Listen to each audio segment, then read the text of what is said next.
you,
I appreciate it.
Good afternoon, everyone. If you would like to speak during citizen comments, please sign up now.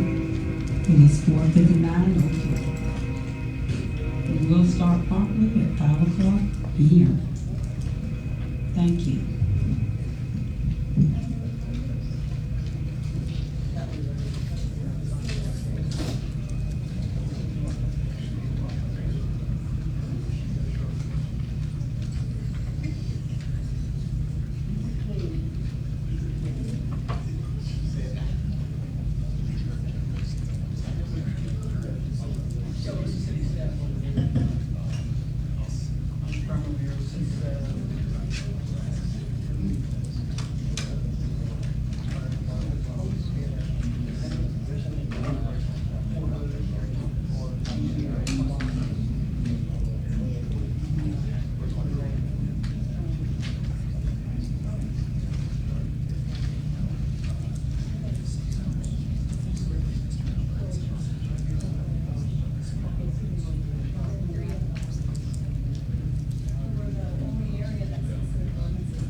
We're called to order the meeting of the Killeen Public Facility Corporation. All directors and city staff are present. Would entertain a motion for the approval of the agenda. It's Councilmember Adams and Councilmember Boyd. Mr. President, I move to approve the agenda. Second. Motion made by Director Adams, seconded by Director Boyd. All those in favor? Aye. Opposed, like sign. All right, unanimous approval of the agenda. Next up is citizen comments. We have Mr. Cameron Cochran. Apologies, Dr. Cameron Cochran. Bless you, my son. Thank you. Today we're going to talk about the Public Facility Corporation PFC 2412 meeting minutes dated June 11th. I'd like to point out that I always seek transparency, but sometimes it doesn't occur. So what I like to do is try to talk without being chased by a person with a camera behind me. So I will sit here a couple of seconds while I wait for that person to move. So I sent in some questions to talk about the corporation. Some of the questions were answered, some didn't. After about 3 or 4 emails back and forth, I found out it is a nonprofit. However, it does not have an IRS code to make it a tax exemption, because that answer was not given if it had a tax exemption number. So I can look it up. However, a question I had was how much money the corporation has in its bank account. The answer was $6,987.75. I asked the question, how much taxpayer funding will the KPFC require to operate in its budget for 2025? The answer was 0. That was from Celestia Cordova, Executive Assistant from the Finance Department. Didn't know I'd have dropping back and forth. That would have brought an inhaler or something. Also, next question is, what's the actual occupancy for the low-income family housing at Station 42? They said a number, but they really weren't specific last time they were here. What is the water consumption so far for this apartment complex? And the next question is, military families versus non-military families living there based on low income. What's that number of divided up between military and non-military families? Let's see what else. Provide a list of expenditures from the corporate money used in the investment of taxpayer and non-taxpayer funds to use to generate revenues. Again, the transparency is not evident. I have to go back 3 or 4 times to ask the same question. Board of Directors, please be more transparent. I'd like to hold the city manager, the city mayor, and others, like the city staff, accountable, but without answers, it's kind of hard to do that. And I'm going to sit down before my photograph's taken 5 more times. Last word is, please stop stealing the money's residents. Stop stealing the taxpayers' money. Tell the truth. Transparency works. Just try it. Thank you, sir. Next for citizen comments is Melissa Brown.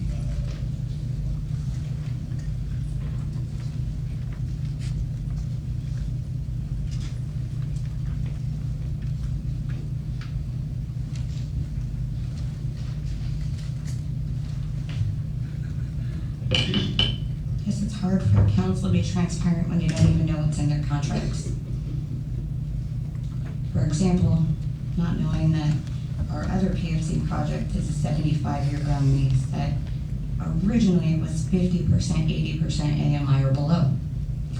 The question we don't have on this one are the answers that I've asked multiple times now, but I didn't warrant an answer at this point. What percentage will be 30 to 60% AMI?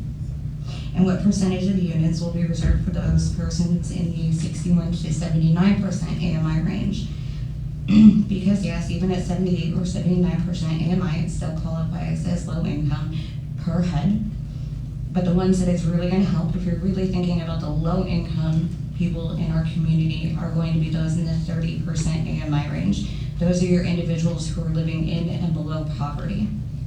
What will the rent ranges be on this? And will the rent include utilities, or will utilities be extra? I want to know why no one on the council, or I'm sorry, on the PFC board knew at the time that they passed this, that this is a 99-year ground lease, or where the public keeps getting told that this is a 15-year project, when clearly on page 5 of the agreement, it says that you will enter into a 99-year ground lease with the partnership.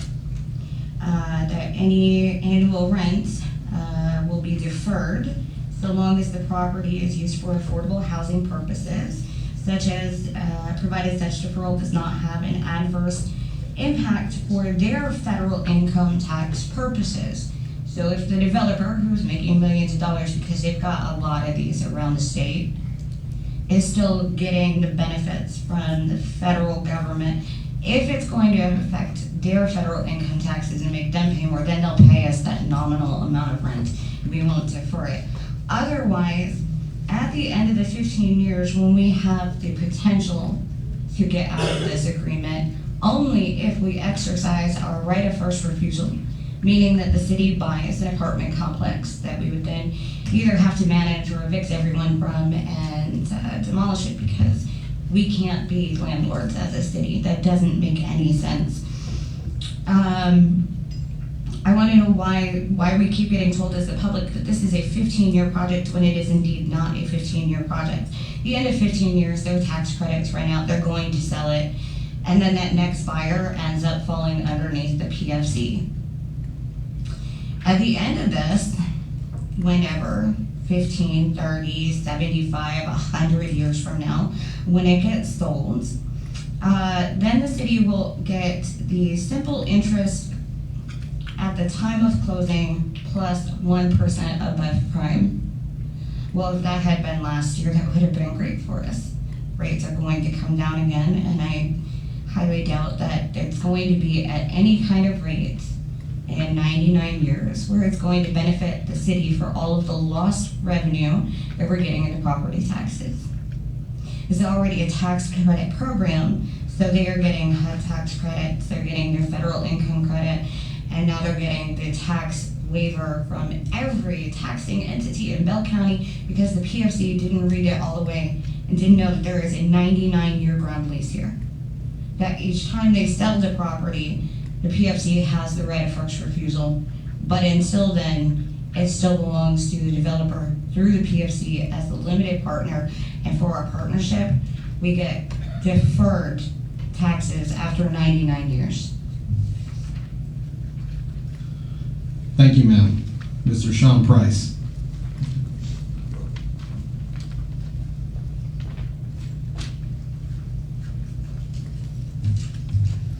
Mr. President, Council,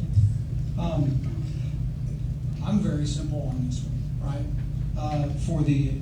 It's called Avanti Legacy Parkview property, am I correct? And with this investment, all I'm asking for is that with all when I look into everything, I can't see where the total investment cost is located by the city, via the total cost. What is the total cost to the city for the entire time of the contract? That's not in there. And that's my question basically out of the whole thing. And then since there's, not to make an accusation, but just because there are so many realtors or developers or anything like that that are on the city council board, is there any conflict of interest that may be either through friends or relatives of their businesses and their operation? Is there any apparent conflict of interest with this developer that has this property right now? Those are my two basic questions. So, and that's all I have. Thank you for your time. Thank you, sir. Move forward to the approval of the minutes. I'll entertain a motion.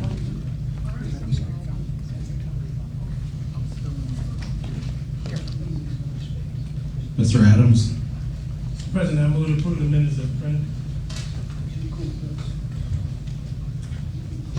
Director Nash King, or second. I think somebody seconded already. I'm just looking at the tab. Oh, You were yes, sir. saying. I'll second it, sir. All right, so we have a motion made by Mr. Adams, seconded by Ms. Nash King. All those in favor, yes. Opposed, no.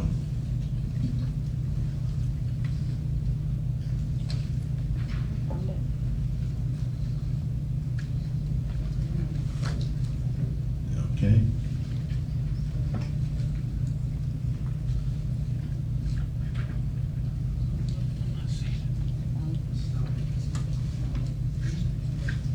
Yes, okay, 7-0. Move on to agenda items. PFC 2413, discuss the Avanti Legacy Park View Apartments project. And staff for this is our city attorney, Holly Clements. Good evening. This evening I have Summer Greathouse on Zoom, outside legal counsel for the PFC for this particular matter, to update you on this project, and also a representative from the developer is here as well. Good evening, Ms. Greathouse. Good evening. Thank you so much for the opportunity to be here and to discuss this project. Just a little reminder of this project. It's a 108 unit new construction, low income housing tax credit project that will be serving seniors at the 30%, 50%, and 60% of area median income level. The rents, just for the record, in those different income bands are about $400 to $500 a month for the 30%, $600 to $800 a month for the 50% AMI, and then $800 to $1,000 a month for the for the 60% AMI band. There will be 8 units that will be market rate, and then was similar with your previous PFC project, the land will be acquired by the PFC. There will be a tax exemption. The lease for this project is a 99-year ground lease, and that was what was proposed by the developer and the investor limited partner. However, at year 15, there is a put option. There isn't a right of first refusal, but there's also a put option. And what that is that the PFC has the ability to tell the developer partner that they no longer want to participate in the project. So at year 15, the PFC, in its sole discretion, has the ability to exit the project. That means the project will go back on the tax rolls, and in exchange for that, in exchange for its exit, it will also receive the amount of the abated taxes over the 15-year period for the city's portion, which right now is approximately $600,000. And that amount will be escrowed as time goes on, and it will accrue interest. So just to clarify a little bit of the structure and the time frame, yes, it is a 99-year ground lease, and that it does give the ability to the city and the PFC to exit this transaction at year 15. We have also negotiated into the documents the obligation on the developer to provide all of the guarantees, including any deficit guarantees. They will be putting up all of the money along with the investor partner. There's no additional investment by the city other than the tax exemption that it will be providing over those 15 years. The developer will have the obligation to procure title insurance on behalf of the PFC, as well as all other insurances that are required to protect the PFC. There will be a full indemnification of the PFC for its involvement in this project. And additionally, another item that's been negotiated in is for this project to be well maintained. That means that the developer will have to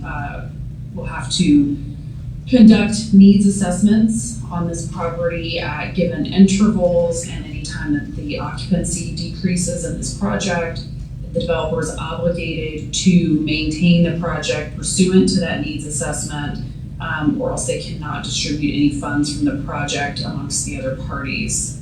And that's all that I have in terms of kind of going through the structure and the economics of the deal. I don't know if Henry or another person from Madhouse Development is available to go through any other specifics on the project, or if there's any questions, I'm available.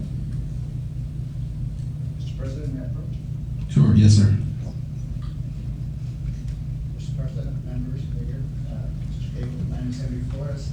I am the developer for this transaction. Just wanted to make myself available if there were any questions. There's been a lot of information shared this evening. I want to clarify that I agree with the previous councilwoman that 60% and lower is really the core target population when you want to address affordable housing.